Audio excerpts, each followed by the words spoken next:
Welcome to Burlap Teachers. Enjoy the video. In this video, I will explain how to enable Excel macros. First, open Excel and go to File, then Options. In the Excel Options dialog box, select Customize ribbon. Check the Developer box on the right side and click OK. This will add the Developer tab to your Excel ribbon, which is essential for managing macros. Now you're ready for the next step. Once the Developer tab is visible, click on it.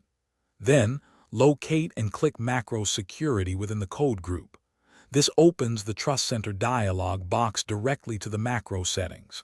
Here, you'll see several options for how Excel handles macros. It's important to understand these choices to ensure both functionality and security for your workbooks. You'll find options like Disable All Macros with Notification, which is a good balance, allowing you to choose whether to enable macros when a workbook opens. Enable all macros should be used very carefully, only with trusted sources, as it can expose your system to potential risks.